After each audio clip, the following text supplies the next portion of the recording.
Go.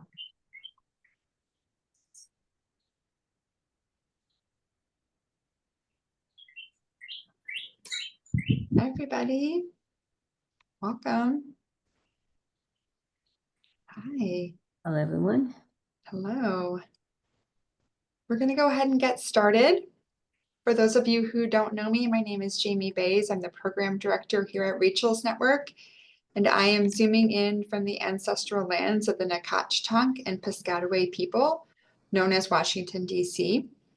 I'm pleased to welcome you all to our Catalyzing conversation, A Resilient Blue Economy with Jhana Young. Before I introduce our speakers, I'm going to review our Zoom housekeeping tips. Participants should mute themselves and use the chat box to ask questions or make technical inquiries. Speakers will be spotlighted during this presentation and should be most visible on your screen. If this isn't true for you, you can go up to where it says View and select Speaker View. Please feel invited to update your Zoom screen name with your pronouns as I have done and introduce yourself to the group in the chat. And just a reminder that this presentation is being recorded. Our featured speaker today is Jhana Young. As the Sustainable Seafood Senior Manager at Conservation International Hawai'i, Jhana brings over a decade of experience collaborating with many partners in the Hawaii seafood industry, including fishers, seafood businesses, chefs, restaurants, and media. She leads sustainable seafood initiatives focused on traceability, boosting market demand for the blue stripe snapper, also known as taʻape, and reducing seafood waste in Hawaii. Jhana was also a 2024 recipient of the Rachel's Network Catalyst Award. For those of you who may not know, funds for the Catalyst Award are provided directly by our funder members. The application review and selection process weaves together efforts by women across our sector, including environmental funders, Rachel's Network members, past awardees, and women of color leaders in this field. And a link to the Rachel's Network Catalyst Award is going to be dropped in the chat and will be provided in the resource list available with this recorded conversation. And Jhana will be interviewed today by Rachel's Network Board Chair, Kasdin, who I'm going to allow to introduce herself and turn things over to. Thank you both for being here today. Thanks, Jamie, and welcome everyone. I'm so glad to see all of your faces this morning, because actually, coincidentally, entirely, I am also in Hawaii right now. So I'm sort of waving to Jhana. She's about 160 miles northwest of me. I'm on the big island of Hawaii, or just the island of Hawaii, and actually, also coincidentally, staying in what used to be a fishing village called Puako. So it's actually the only residential community on the northwest side of the island of Hawaii. And they've traced the history of fishing in this community back thousands of years. So again, kind of special to be here to have this conversation. So Jhana, I'm just gonna go ahead and get started. The first question is really, how did you come to work on sustainable seafood at Conservation International, and what inspires you about doing this work? Mahalo, Kef, and mahalo, Jamie. Before I answer that, I just wanted to give my aloha to everybody who joined in today, and huge shout out to Rachel's Network for having me.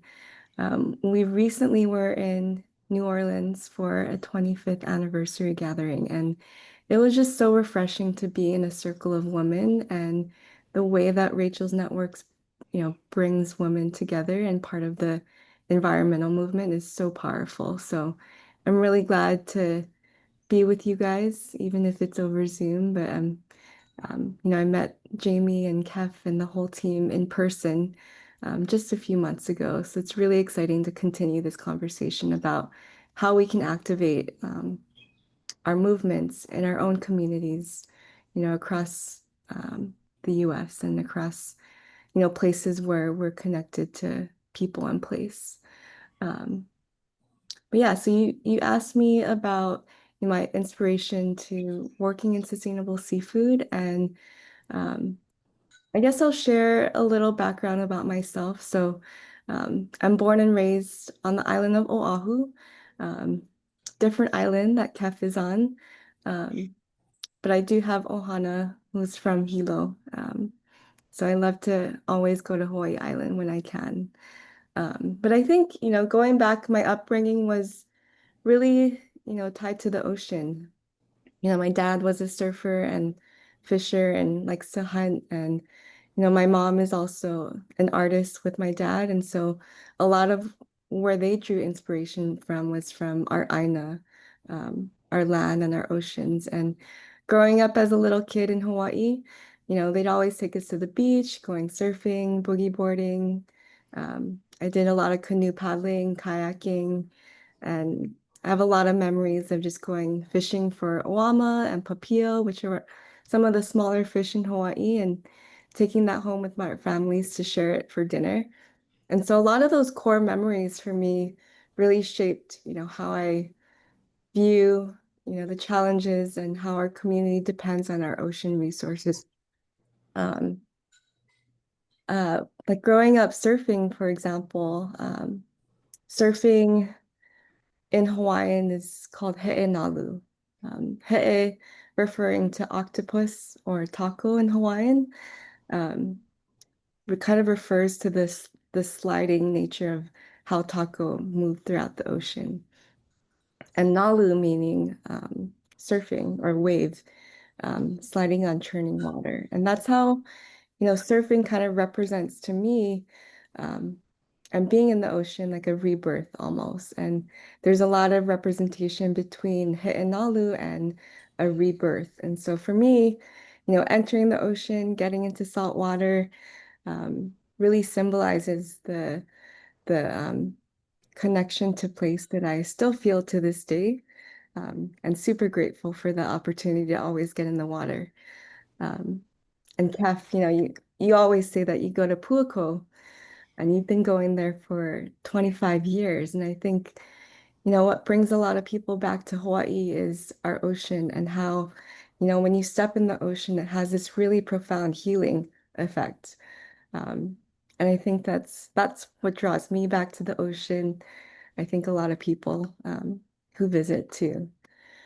So I think, with that in mind, from elementary, high school age, I was always passionate about environmental science and, trying to do something about our oceans because, even growing up, I've heard from my grandparents and my parents how things weren't like they used to be. There used to be a lot of octopus and taco in Waikiki. There's not anymore. There's,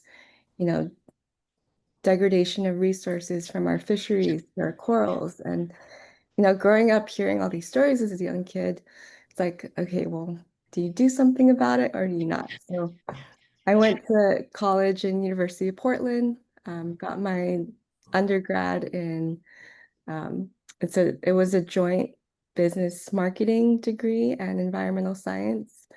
And it kind of merged the worlds of, answering the question, how does the private sector how is the private sector a part of this environmental movement and what can they do to be part of the solutions? And I really love that concept. And I'm lucky enough to still, kind of use that today in my line of work. Fast forward, a few years, I ended up starting as a fellow at Conservation International Hawai'i and looking at how we start up the first community-supported fishery on Oahu. And that really was my introduction to looking at partnerships and really seeing the issues that we can help to solve with a model that helped to pay fishers a fair and equitable price while sharing to consumers that knowing where your food comes from is incredibly valuable and that having a story to your fish is something worthwhile in our community. And so with that, in 2014, I started at CI Hawaii. And so, 11 years later, we're still, working with a lot of fishers and continuing these partnerships and super grateful to keep doing this for work. Thanks, Jhana. let's talk more about taʻape and what issues the fish has caused for Hawaii. Yeah, so I noticed that there's a few people not from Hawaii on this call, so I wanted to actually go ahead and take the opportunity to share my screen so I can share a photo of what taʻape look like. Um, so let me know, does this work for you guys? Can you see this? Yep. So taʻape is also known as the blue stripe snapper. They were introduced to Hawaii in the 1950s as a way to bolster our existing local fisheries, and they were intentionally brought in by Hawaii's state government, which was a bummer because at the time, in the 1950s, they didn't really do any studies on what would happen if they took a fish from the South Pacific and put, 2,000 of them on East Oahu.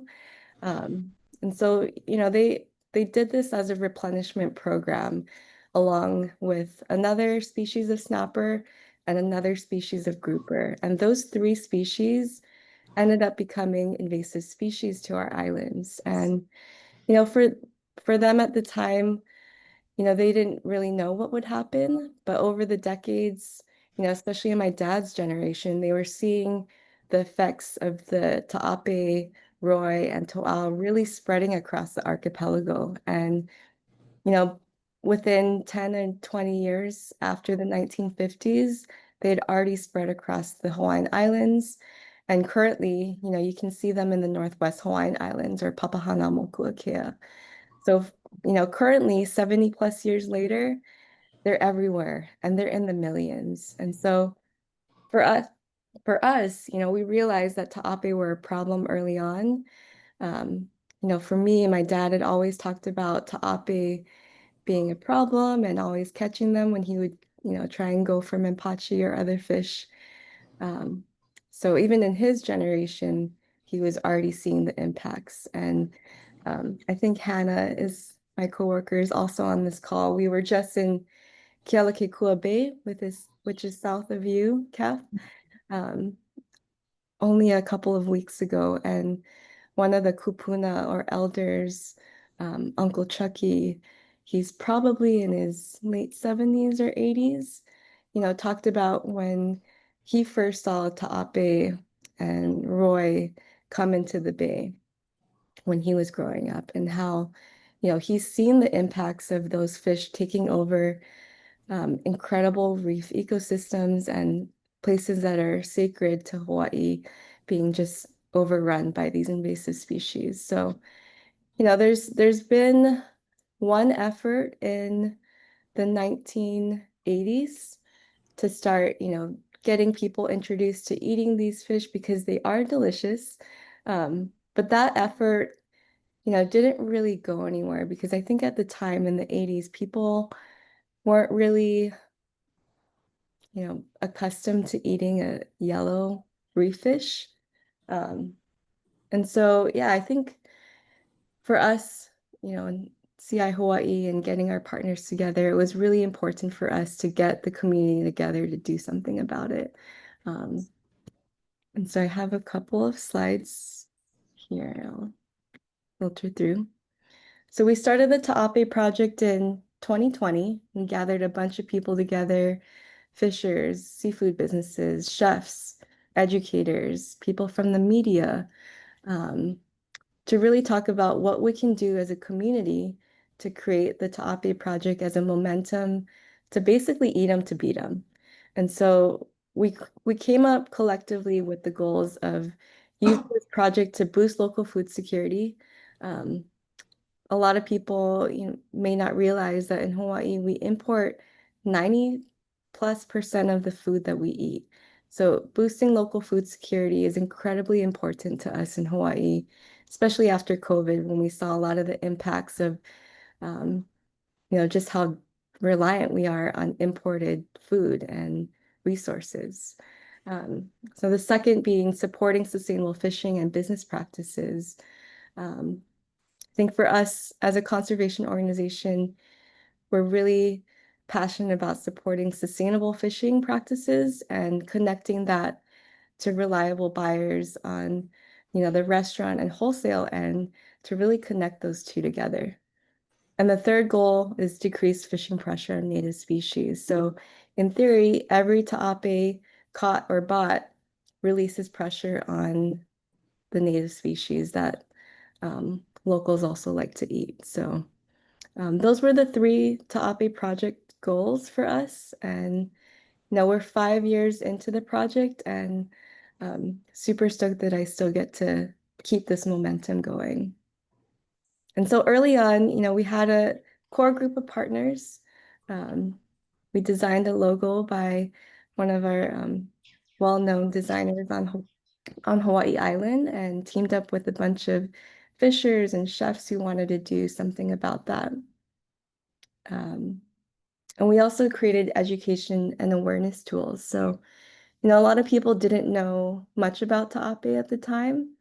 And so we did a nutritional analysis for taʻape and found out, just like other snappers, it's high in vitamin B12. We had one-page handouts for the industry and for chefs. And surprisingly, a lot of chefs had never heard of taʻape before. So it looked like, me going to a bunch of restaurants and asking them if they wanted to learn more about taʻape and how they could source it. We gave a lot of free samples out to chefs who wanted to, trial this on their menus, and also wanted to share that, for the Monterey Bay Seafood Watch program, which is a third-party certification and, organization that rates sustainable seafood across the world, has rated taʻape as green, best choice. And so for restaurants looking to source and tell their customers that they're committed to sustainable seafood, this was an easy choice for them to make.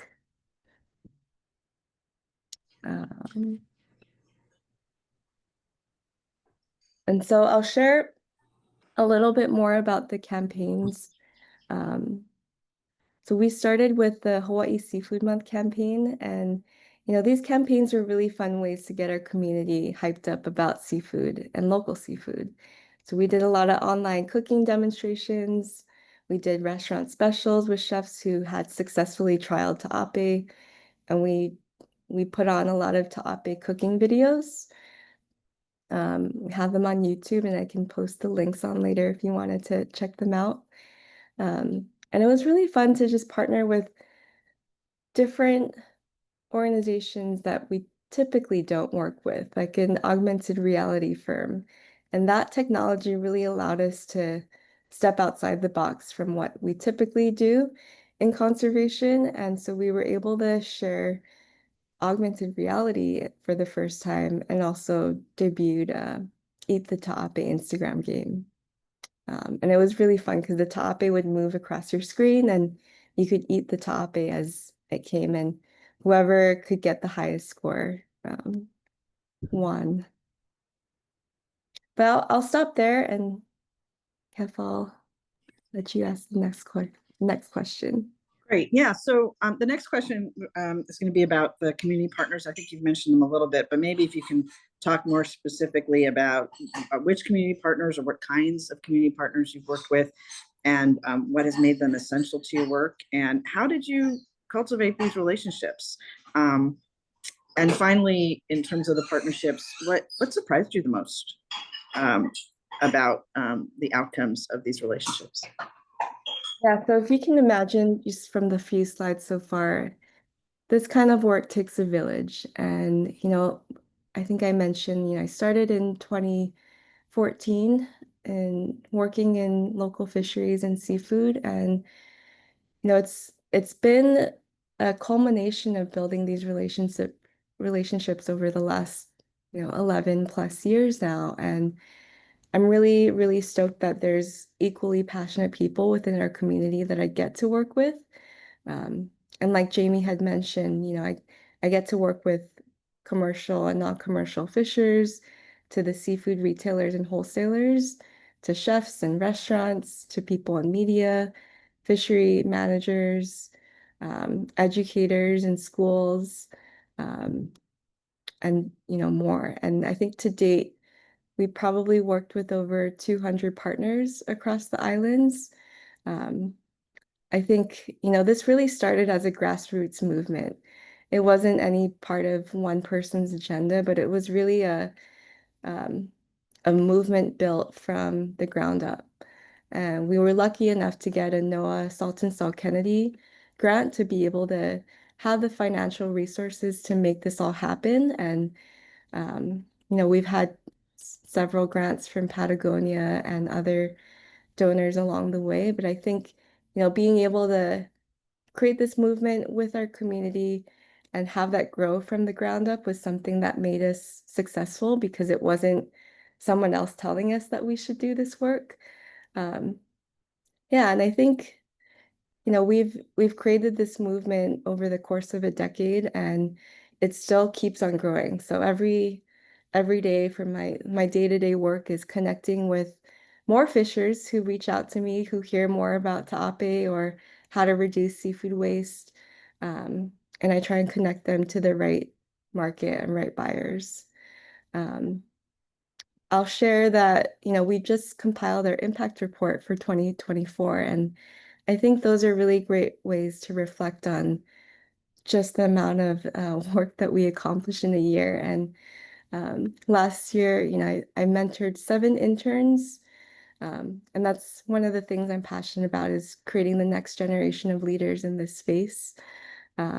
We've put on, I think, 17 in-person events across Hawaii, made 4 videos, and those are all ways of engagement and building this movement, whether it's in person at these events or mentoring, young students and, people who have a career in conservation, or having online engagement. And I think, when it comes down to it, I think we've been really successful in gaining this amount of people interested in conservation and local seafood because we're leading with our heart on what needs to be done first. And yeah, I think for gaining new partners, it's always kind of a good rule of thumb to show and give aloha first. And that goes a long way. That's great. Is there one favorite story you'd like to share about a partner story that sort of typifies what you just described? Yeah, I actually have a quick slide. I don't know if you can see this. Cool. So this was one of my favorite partnerships to date. People on the call may not have heard of Kimmy Warner before, but she's an incredible person, amazing spearfisher woman and chef and just all around amazing woman. And she teamed up with us along with Chef Mark Noguchi, photoed here in the middle. And we teamed up to do a video about cooking taʻape. And this video really represented the fishing community and the chef community coming together to do something about the taʻape problem. And for us, this was the first time, creating the images of, Kimmy going out, spearing taʻape, bringing it back to her home, and teaming up with Chef Gooch to make smoked taʻape dip. And that was a beautiful partnership. And to date, I think we have, I don't know, 150,000 views on our YouTube. And so that to me was one of my favorite partnerships because, we got to tell the story of our community, and it was something that both of them were equally passionate about, and it just turned out to be such an incredible story that I still love to share to this day. So I definitely will encourage you guys to go watch the video. It's a quick one. It's not very long, but I'll pop the link in the chat later if you guys want to check it out. I think Jamie already did, so that's great. Thank you. Great. So you've already been doing this for 11 years. What do you see? What's the vision for the future? Where are you going next? Yeah, so I will share a little bit about hold on a sec. We'll share a little bit about our new ongoing projects.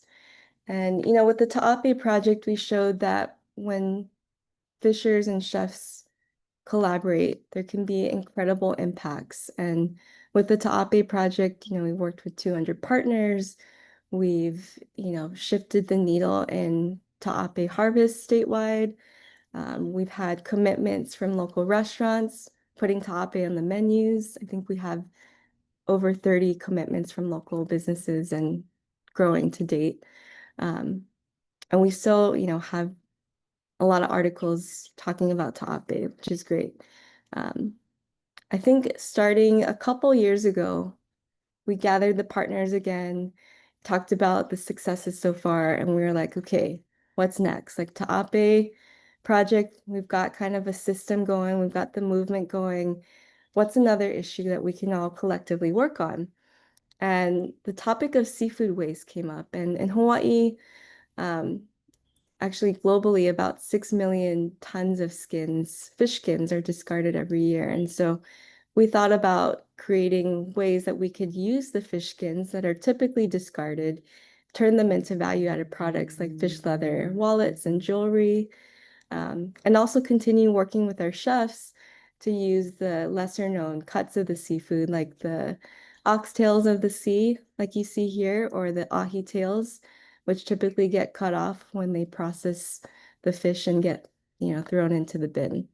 And so for us as an island community, as island people, we're reminded every day that our resources are limited. And so throwing away parts of the fish is just not cool. And so we kind of wanted to come together and do something about it too. And kind of in the same way that we did the taʻape project. So again, we rallied our chefs together. We've gave them challenges of using the entire fish without anything going to waste. And so for them, it was using a lot of the bloodline, the head meat, the cheek meat, the eyeballs even, the tail meat, and even the skins. And the chefs came up with an incredible array of, dinners that people could really get inspired about. And so we did artist collaborations. We did a series of sold out whole fish butchery demos and events with chefs. And we did an 808 chowder activation that happened across the entire state that, activated chefs to use, some of the trim meat and, every part of the fish in a chowder dish. And that was really successful. And so this has kind of been the projects that I've been leading over the last couple of years, where, we're turning these tuna tails on the top left into delicious whole roasted, meals that can feed people. We've even had tuna marrow, which you'll see on the bottom left, be turned into delicious appetizers. This one was like a cold tuna marrow that was served on the half shell. So it kind of represented a oyster shooter, and it was served with a mignonette. And most recently, we're really excited to be able to use the skins that are typically wasted, turn them into opportunities for us to create workshops. So we were very grateful to have a master tanner from Canada come to Hawaii for the first time. And to date, we've gathered about 45 people from our community and across the Pacific to learn how to transform a raw fish skin into a beautiful piece of leather. And this work has really been so fulfilling for a lot of us in our community.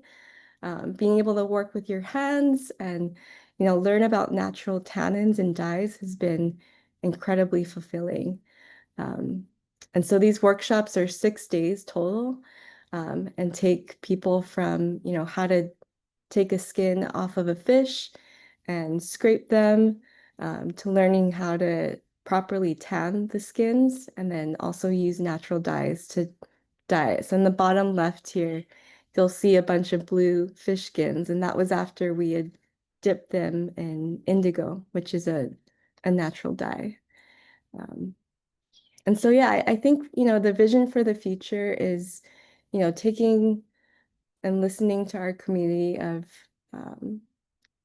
fishers and people in our seafood community and seeing what issues can we work on together. And so far, it's really been, focused on seafood waste, and being able to put these workshops on with our community has been super valuable, and impactful. And, we're seeing a lot of women, especially, create their own businesses or use fish leather within their existing businesses, and are seeing, profits from them. So I think that's a huge win for us, is, being able to divert these fish skins from the landfill and actually, have them be incredibly valuable textiles for our community.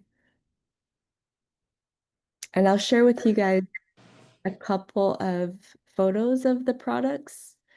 So these are just a variety of leather bags, wallets, earrings, keychains, and a display at one of our partners' stores in Chinatown, called Hook and Hide. And I'm just amazed at the leather work that they can do, because I am not that kind of person. So I'm really stoked to be able to work with them and to be able to promote their work.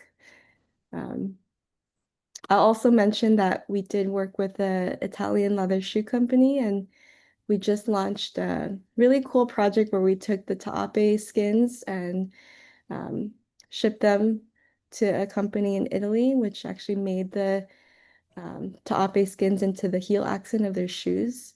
So just this past April, in honor of Earth Day, we were able to launch the partnership with P448. And we supplied them with about 2,000 fish skins from the island of Molokai. And that opportunity, obviously went to go and help support these local fishermen who are, they see the impacts of taʻape on a day-to-day basis. And so for them to see a new market for taʻape skins was something entirely new. And it just so happened that, I was able to go over to Molokai and help train them to, actually scrape the skins with the intention of having it be used for leather. And so I just wanted to take this time to share some of the images of this collection, and we can pop a link in the chat if people want to watch the documentary of it and learn a little bit more from the fishermen themselves, how taʻape have been impacting their communities. But yeah, we have 5 colors. They're pretty much all sold out, so I just wanted to warn people, if your size isn't in stock, I'm very sorry, but they went out super fast, and I had no say in how fast they got sold out. But I'll stop sharing here. And Yeah, that's great. It's so clear to see the excitement you have about everything you're working on and all the new initiatives. But to take a step back, what's on your mind right now, in terms of any challenges you might have, any concerns? So I just want to make sure we hear that as well, as we're talking about all these wonderful things you're doing. yeah, I think, part of the challenges with taʻape project, I always go back to education and awareness. Like, we can always use more support in that area. And I think one of the biggest challenges for the taʻape project was actually helping to demystify consumers that taʻape are typically not seen to have ciguatera, which is a fish toxin that is commonly found in the grouper species of taʻape. So that's always a common, occurring that we'll always have to share with our community, and,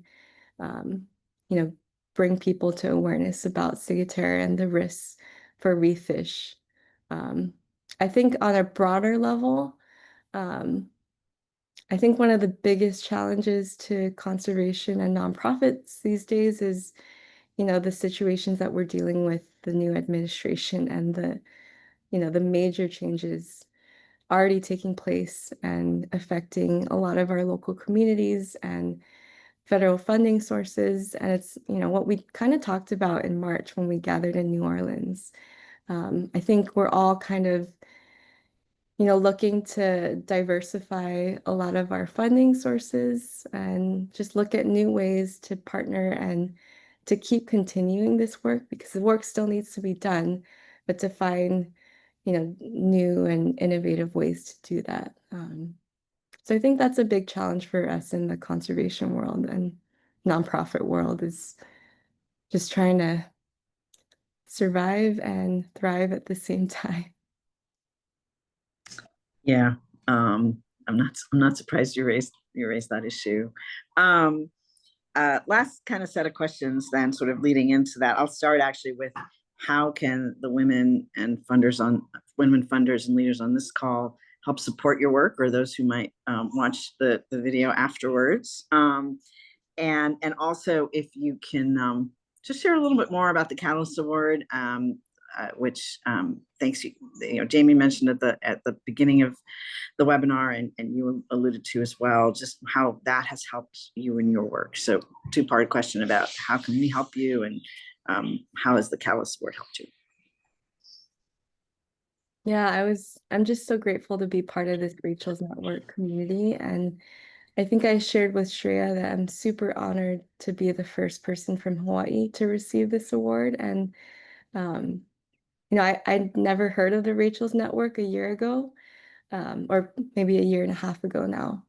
And it's just been a really refreshing breath of fresh air to see how the team really gathers women together to be part of this environmental movement, and to, support us with resources and the confidence that, basically we all got this if we join together and we keep connected and we share knowledge and, have this, network be supporting us. And I think that's been the huge, one of the huge value sets of the network to me is, having these resources, having the support, and just having the confidence that these circles exist. And, I think Rachel's Network does an incredible job. I've seen it firsthand in New Orleans of, creating safe spaces. And I think all of us can learn from that in many ways. Like Jamie, you guys are like incredible at doing what you do. And I think, coming home from New Orleans really inspired me to, see how we can create similar circles in Hawaii, and also bring more people from Hawaii and the Pacific into the Rachel's Network in the future. So I'd really love to kind of continue that conversation and see how we can build off of that. But yeah, I think, in terms of supporting this work, you know, I always encourage people to learn more about your own local community and how you can get involved in small ways or big ways. And I think, as part of the Rachel's Network, everyone has their own areas of passion. And, if people want to come to Hawaii, definitely reach out to us in the Hawaii team. We're happy to share taʻape or suggest places to eat taʻape or places to go and visit. But yeah, I think seeing it firsthand, like for me, feeling fish leather and, eating taʻape when I was little, those experiences are so memorable, you never forget them. And so I think for funders or for anyone wanting to learn more about Hawaii, definitely encourage you guys to experience it yourself if you can. Thanks. I know I'll take a personal on that, because I share that, as you said, I've been coming to Hawaii for many years, and I really try hard to not just be tourist, but also support the local economy in whatever way I can, and really learn about what's going on. So yeah, if you have any suggestions, you don't have to, you can put them in a chat or whatever, or email me later. And I think other people on this call also are visitors to the Hawaiian Islands. So yeah, if there's I think it's great that you've offered that folks can contact you, but if there's a list of sort of restaurants where we could try things, or merchants we can visit to purchase some of these products, I'm sure it's constantly changing. that would be great to know, so that we can help support even in that way, as tourists, but as folks who care so much about the environment. So I know that Jamie has asked for folks to put their questions in the chat.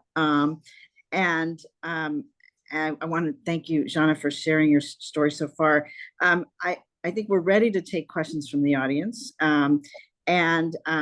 I would say you can either put them in the chat, and then I would ask Jamie to read them out. But if you you can also raise your hand and go off mute and ask your question that way. And I will go to gallery view so I can see everyone and see if there are any folks who have a question. If there are already some questions in the chat, Okay. so I thought I would call those out first. Sure. From Tamara, she's going to the ReFed conference in June. ReFed works on stopping food waste and is curious to know if your approaches to make handcrafted items from the skins and to eat less trim meat or less desirable trim meat have been shared with other fisheries and communities and locations. Aloha, Tamara. I love your question. I've actually never heard of the ReFed conference before, so I'm curious to learn a little bit more about that. And you asked about approaches to share the project with other fisheries and locations. So I think to date, we've recently worked on this project for 2 years. In terms of activating chefs to use the less desirable cuts of the fish, this is kind of a movement that I've been seeing across the US in different areas. And we've, been able to share some of the lessons learned so far. I'm really grateful to work with a global nonprofit that has, we have partners in over 100 countries. And in terms of the fish leather, we actually have, partners in our CI New Caledonia program who want to bring the fish leather workshops to their communities. And actually we had offered to sponsor a woman who does leather crafting work from New Caledonia to one of our first workshops in Hawaii. And so with that relationship built and, the relationships with the country program, we're really excited to start. We're doing a series of workshops in September, actually, with 3 indigenous Kanak communities there. So we're sharing the same kind of model of the 6-day fish leather workshop with that new set of communities. We've also had some interest in the Maldives to do the fish leather workshops as well. And then related to the taʻape and, targeting the taʻape and invasive species and activating the chef community to put that on menus. We've had some interest from fisheries in Oregon who are dealing with the invasive shad. And then also Jamie had mentioned that one of the other Catalyst awardees in Chicago wanted to connect about, using the taʻape model for one of their invasive fish that's impacting their rivers in Chicago. So I think there's a lot of room to share the lessons learned and model of what we've been able to do here with other communities, and definitely happy to link up together if you want to learn a little bit more, ask deeper questions. But I'm going to Google the ReFed conference in the meantime. I dropped it in the chat so you could see it. Oh, Everybody cool. else could see it, Jhana. Awesome. The next question we have was from Martha about if you have seen reductions in the taʻape population since starting this work. What's the impact been on ocean health?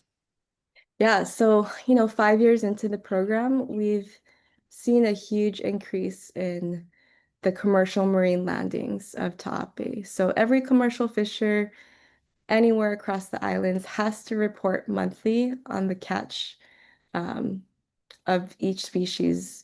And so that's increased over the years.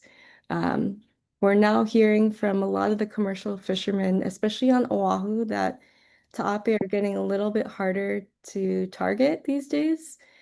And that's due to, the constant pressure of the fishing community being able to, sell them in markets, which is, I think, a good sign. So unfortunately, there's no like statewide stock assessment for taʻape because, taʻape actually thrive in, super shallow water, like 10 feet deep. And then they also thrive in, 600 feet, 700 feet of water too. So the state just doesn't have any resources to be able to do stock assessments on them. So a lot of the intel that we rely on are those from a lot of the fishers who are on the water day after day. But hopefully that answers your question. I think a follow-up to that from Melissa, which you may have already just answered, is if you've seen ecosystem changes, if that's a plan possibly to study or monitor improving the balance between taʻape and native species. Yeah, so we unfortunately don't have the capacity to do that, but our state partners at the DAR, Division of Aquatic Resources, may be looking into this. A big part of the taʻape project is actually providing life history data to our NOAA science partners, and they're collecting the length, the weights, and the gonad, which is the inner ear bone of fish, and using that to do, basically, life history information for the species. So, data is super important. Other than the data that's being collected by DAR, we're actively trying to be able to bridge that gap to the agencies who are responsible for, collecting and gathering solid data for that. But, in terms of the improvements for native species, unfortunately, there's also no stock assessments for those native species, but I also forgot to mention, that taʻape are incredibly voracious eaters. So every taʻape that's pulled out from the water does help our native species because when you look at the stomachs of taʻape, you'll see baby lobster, baby like the blennies, crabs, just all of our native goatfish are in the stomachs of taʻape, and they reproduce like crazy. So for us, being able to target the taʻape is that confidence that we are helping our native species thrive in maybe that indirect ways. Thank you for Yeah, sharing that, I wish Jhana. we could collect more data on that because that would be amazing. Science matters, right? Mm. We have a comment and question from Cynthia, who says, it's always amazing to hear success stories from Hawaii. So many intersections with Puerto Rico, from colonialism, invasive species introduction, 90% food import. What has been a success strategy towards getting people from the general community into eating new and unknown things that you can share? Yeah, that's a really good question. And I love your reflection that there are a lot of intersections and similarities. And, I think as island people, people within island communities share similar challenges across the globe. So you're spot on about that. Um, I think when it comes to working with Chef Hui and our incredible network of chefs, I've learned that meeting people where they're at is key to unlocking their ability to try something a little bit out of their comfort zone. Um, I know for me, like I eat all kinds of invasive species all the time, whether it's wild pig or deer or taʻape. So for me, it's kind of second nature already. But for most people, people are kind of used to eating a white meat fish that has no head or no bones, right? And so for us, we've had a lot of success with the taʻape smoked fish dip because most people are familiar with that. Taʻape is a snapper and it's a white meat snapper similar to other snapper species. And so it has a really almost delicate and not super fishy taste, if that makes sense. So for us, it was actually pretty easy to get people to try taʻape because it didn't have a really strong fishy flavor, and any kind of sauce or added seasonings really took on with taʻape. Um, so, most people in Hawaii eat it whole fried, and a lot of people in Hawaii are used to eating whole fried fish. So that aspect wasn't super hard. When you talk about the byproducts like bloodline or ahi tails or eating the eyeballs, that was another hurdle that we, talked about as a group. And with Chef Hui, the chefs, have this incredibly creative mind where they can have an ingredient and put it into something that people are used to eating. And so, I'm trying to think of an example, but the um, oyster shell with the tuna marrow with the mignonette was one example of, putting something as an unknown, which was the tuna marrow, into something that is known, which is eating oysters on the half shell. So that's kind of one example. A lot of people in Hawaii like to eat oxtail, which is a byproduct of the cattle industry. And so for them, they were able to market oxtails to the point where it's actually kind of expensive in Hawaii now. And so we were kind of creating that movement and calling it oxtails of the sea so that people would see the ahi tails as an equivalent or alternative to oxtail that they could just swap out in their other recipes. So those are a couple examples of how to kind of slowly ease in the communities to eat something new. I think with our Hawaii seafood model, we used our grant to basically offset the ingredients for the chefs and invited participants to eat these amazing meals that the chefs created. And so for the chefs to see the direct feedback from the guests who eat at the restaurants, it gave them confidence to kind of like say, okay, like this dish actually was a hit. We should maybe put this on the menu. So that's another element of Hawaii Seafood Month approaches.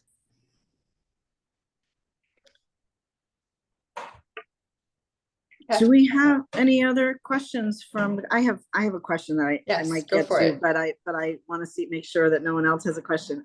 It's actually a two-part question because in my mind, they're a little related. So one is, I noticed in one of your photos about promoting taʻape, a gentleman in a mask, and I'm thinking you started this in 2020. At that time, there were, COVID. Hawaii was very restrictive, right? There were hardly any, there was no tourism. There was nobody coming from anywhere else to the islands for a period of time. And what we've seen coming back since COVID now a few times is, some of the restaurant industry has really been hurt. Like some of the tourism industries didn't bounce back. And I'm curious if your approaches might help or like what you've heard from your community partners about how you can maybe be synergistic with helping revive an industry that's seems to us in a little bit of trouble, at least here on the Big Island. And kind of a different question, but sort of related only because of the news stories I read, the coral. And I know that's not directly what you do, but we notice it. My husband notices it. He's the snorkeler, not me. How much coral has been impacted here, especially on the Big Island. And but it sounded like it kind of came back during COVID because there weren't as many tourists. And I was just curious if you had it sort of, so it's kind of like what have been the COVID impacts, both sort of in the community as well as, which unfortunately does depend so much on tourism, right? And then on the ecosystem, specifically the coral ecosystem. So maybe if you can just touch on both of those. Yeah. A little. I feel like I could talk for yeah, another maybe that's too much. but I'll just summarize that COVID was, a double-edged sword. It was a huge traumatic point in time for our communities while also allowing us to really be there for each other. And I think, we had that opportunity to feed a lot of people with taʻape during COVID. And so that's what we did. Like instead of hosting dinner events in person, we pivoted to doing huge meal feeding events where we brought in the chefs to make bentos using taʻape and to feed our, disadvantaged and communities in need that really needed that support. And so we were able to shift our direction to that. And that was really impactful for me to see that a lot of our communities who were struggling really, really enjoyed eating something different that was fresh and local. And unfortunately, even we've got hit with the Lahaina wildfires, and some of our partner restaurants in Lahaina were burned down, unfortunately.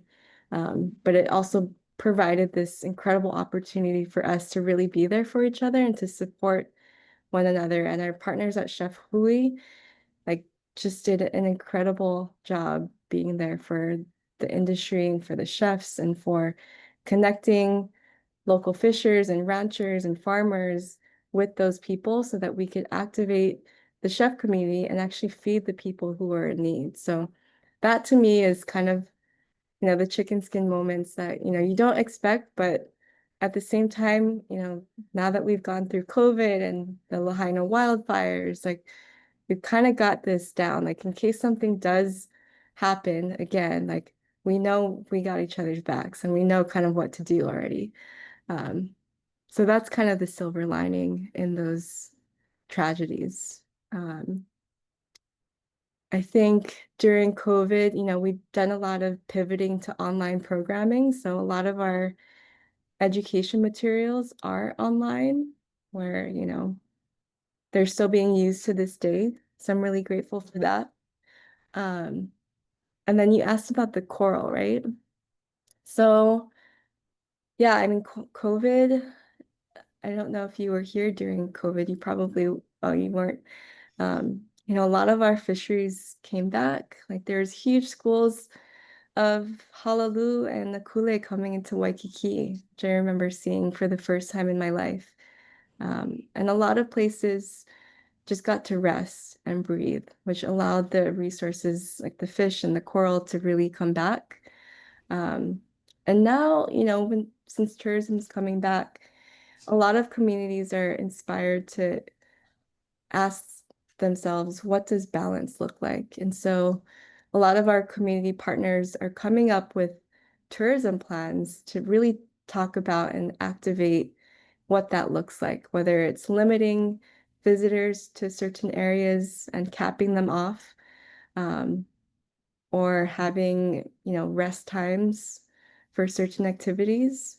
So I think those are all interventions that, a lot of communities across Hawaii are looking into. And, I think if it wasn't for COVID, maybe there wouldn't be as strong of a, drive to do this. But I think since everyone's seen what could be, I think everyone's really motivated to create that balance. So, and then also for reefs, I don't work on it directly, but one of my coworkers, Claire and Matt, they're working on a coral restoration project in Waikiki. So using the model of 3D printing to create reef structures that can then, create more habitat for our local fisheries.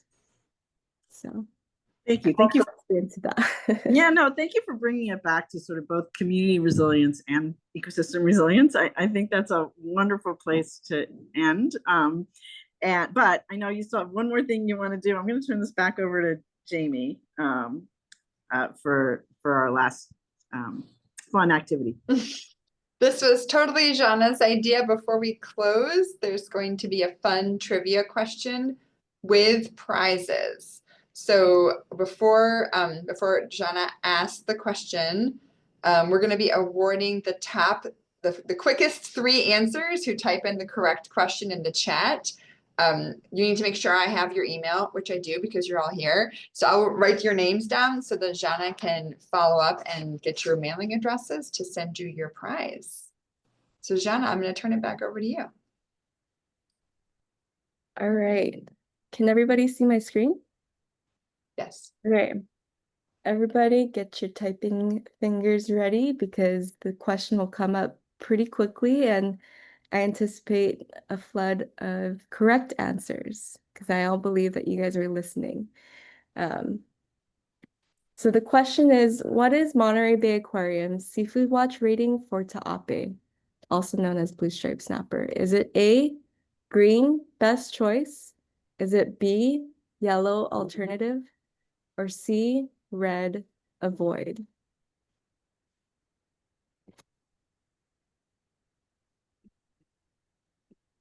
Let's see if people...